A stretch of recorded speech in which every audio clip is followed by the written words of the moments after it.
খিচুড়িতে খাওয়ার মতো টক ঝাল স্বাদের রসুন আর মরিচের আচার তৈরি করে দেখাবো।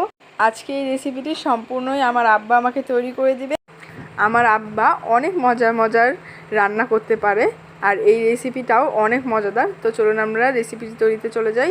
এখানে আমি মরিচ রেখে দিয়েছি আর এখানে এই যে রসুনগুলোকে ধুয়ে রেখেছি আর এখানে 5 ফোড়ন, তেঁতুলের কাঁধ, চিনি আর সরিষার তেল নিয়ে নিচ্ছি। এই রসুনের কোয়াগুলোকে আমি ধুয়ে শুকিয়ে নিয়েছি। এখানে কড়াইয়ের মধ্যে সরিষার তেল দিয়ে দিচ্ছে, এর মধ্যে 5 ফোড়ন দিয়েছে। 5 ফোড়নটাকে হালকা একটু ভেজে এর মধ্যে তেঁতুলের কাঠটাকে দিয়ে দিবে। তো এর মধ্যে তেঁতুলের কাঠটাকেও দিয়ে দিল। এখানে এখন 1 চা চামচ পরিমাণ লবণ দিয়ে দিবে। এই রান্নাগুলো আমার আব্বা আমার দাদি আর ফুপুর কাছ থেকে শিখেছে।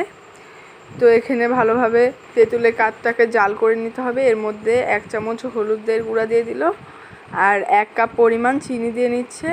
আপনারা এখানে আপনাদের পছন্দ অনুযায়ী মিষ্টিটা করে নিতে পারেন।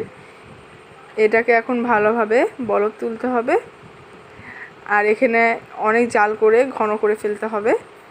তো এই ফাঁকে আমি আপনাদের কাঁঠাল গাছটা আপনাদেরকে দেখানোর জন্য চলে আসলাম। দেখতেই পাচ্ছেন কি সুন্দর কাঁঠাল ধরে আছে গাছে, দেখতে অনেক সুন্দর লাগছে।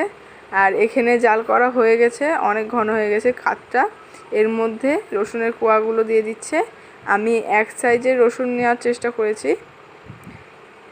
তো কোয়াগুলো দিয়ে ভালোভাবে নেড়ে চেড়ে নিচ্ছে। তো রসুন আর মরিচগুলি কিন্তু বেশি সিদ্ধ করা যাবে না।